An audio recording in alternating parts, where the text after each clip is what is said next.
We can't sit here and complain about public policy, complain about what people are doing in this country if we check out of the process. This morning, Roland Martin is in Memphis. Memphis is the place to be this morning. I wish I was there too for the 50th anniversary of the assassination of Dr. Martin Luther King. Roland, is Memphis buzzing? It is, Tom. It's very interesting. First of all, a lot of different things that have been going on across the city for the last 3 days. Of course, AFSCME as well as Kojic, they've been having different events. The Civil Rights Museum, they've been having events. The NAACP. Also, though, a lot of groups in Memphis have also been protesting, shutting down streets as well, making it known that they don't want the status quo. They don't want folks to simply come to Memphis and just participate in events commemorating the assassination of Dr. King. They say that, look, Memphis still has its issues when it comes to African Americans getting contracts, getting jobs, things along those lines. And so, of course, so yesterday, we live streamed on TV One as well as on my personal platforms the various symposiums at the University of Memphis. Randall Robinson, Julian Malveaux were some of the folks participating on those panels. But last night, the big event took place at Mason Temple. Packed house, more than 3,000 people, of course, were there where Dr. King spoke 50 years ago last night, giving his famous mountaintop speech. And I can tell you it was very, I won't use the word eerie, but first of all, nearly that church is almost the same as it was 50 years ago, other than, frankly, them changing the roof. And that was this moment, Tom, when they played the bottom part of that speech, the mountaintop part, and then they were followed by Bernice King, who spoke. And so she came and she brought Martin Luther King III up. And she talked about the grief that they've had to endure. She said people forget her father was killed April 4th, 1968. A year later, her uncle, A.D. King, was found dead, mysteriously, quote, drowned, even though he was an expert swimmer. There was no water in his lungs. That was a year later. Then a few years later, their grandmother was shot and killed while she was playing the organ in church. And so she talked about the grief they've had to endure. 3 of those deaths in a span of 11 years. So that was very, very, very profound. But before the event, Tom, I caught up with a couple of brothers, both who are still on the job. They were sanitation workers.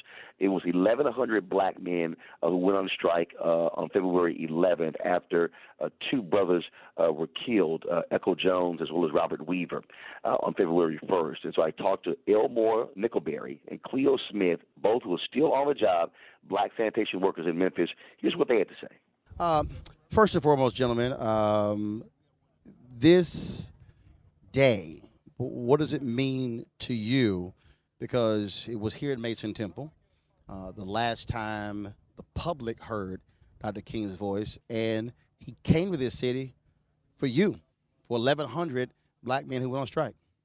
It's a good day for me. It really is a good day to me. I'm glad to be here in the atmosphere of Martin Luther King. Mm-hmm. He meant a great deal to me. He's the kind of man that means nonviolent. And every time I think about it, it do something to me. I don't like to talk about it too much, but it really do something to me. So what did it mean? Yeah. With this day? Well, for one thing, we've made some progress. And like I just keep iterating, we've came a little ways, but yet we have a long ways to go. So we still have a lot of land to conquer. Somebody asked me this morning, had we made it into the promised land? In the promised land, but yet many battles to yet fight to bring about justice. One of the things that I was talking to Bill Lucy, and he said, when I asked him about I Am a Man, and how that sign came up, he said, Roland, he said, these men, he said, it wasn't about wages. He said, it wasn't about health care. He said, they wanted respect. He said, that's what they were fighting for, respect them as men. Right. During the Cold War, I was in the Army. and I came back, and I didn't never thought I would be back on the front line.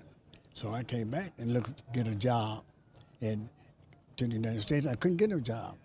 I worked and tried to find a job and couldn't get it, so I went to the city. I stayed out of the gate for about 2 weeks. Then man said, you been staying out of the gate for 2 weeks? I said, yes, sir. He said, come on in. So I went on in, he signed me up at the same day, and next morning, he gave me a number 3 tub. So he gave me a number 3 tub, and then the first thing they did, I went in people's backyard, started picking up garbage. And then all the filth started coming all down my back and all in my clothes. So that day I went home, my wife said, you couldn't come in here because you smell so bad. So she bought me a house coat, and I went in the house and took a bath. It's about respect. That I am a man sign, we have to give recognition to Mr. Joe Warren. During the 1968 strike, we was downtown in the front of City Hall. I was 24 years old at the time. Mr. Warren and some of the other gentlemen went upstairs to the mayor's office, Mayor Henry Lowe at that time. And we was told that when he came back downstairs, said that Mayor Henry Lowe asked him, said, excuse me, boy, what are you doing in my office and who told you to come in my office? And Mr. Joe Warren stood there in the front of his desk and looked him in the eyes and said to him, Mr. Lowe, I am a man. So this pin that we are wearing came from Mr. Joe Warren saying that I am a man. So that's the way it got started. Last question for both of you. You're still working. When people hear that, what often happens around this commemoration, all the previous years, focus on the assassination of Dr. King. But I always say we have to remember why he was here. He wasn't just here vacation. He was here to stand with guys like you. Right. He was here only to help me. He was here to help everybody. He was a man that believed in nonviolence. I respect him for that because I'm a man I believe in nonviolence. And so he was the greatest man I ever known. And every time I talk about it, I could feel something in my heart about that. And he know when one of them said, touch the mountaintop speak, that he knows something's going to happen to him. You could see it in his face that he knows something's going to happen to him. So because he said, we went up on the mountaintop, I see you no more. And that was a great speech. Both of you were here that night? I was here. You was here? What's the most important? What's the one thing you remember the most about that speech 50 years ago tonight? That mountaintop speech, by me being a young man at that time, didn't understand like I understand now. I heard the speech, and as the years progress, I've seen everything that he said in that speech come to pass. Everything that he said has came to pass. In the cold here in I appreciate it. Thanks for encouraging your work. What you say, Roland? I said we'll be, of course, live streaming from 10 a.m. this morning to 10 p.m. the National Civil Rights Museum for all of the events taking place there.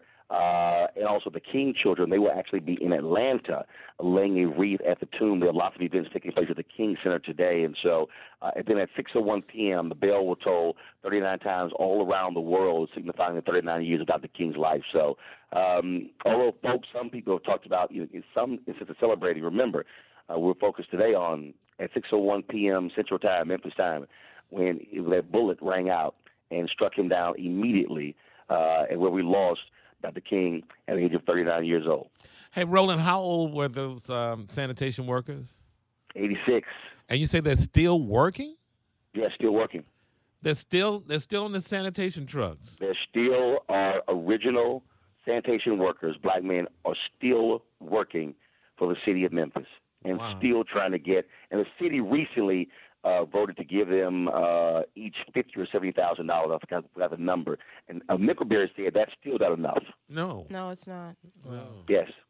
Keep up the great work, Roland. Really good stuff. Bless their hearts. Yeah. God bless. And you missed Find last night, just go to TV1 on my Facebook page, Periscope, and YouTube. You can see all of the symposiums and all of everything for last night. So everything is archived. Yeah. Just listening to those old men Man. talk about it. That was moving, Sybil. Really is powerful.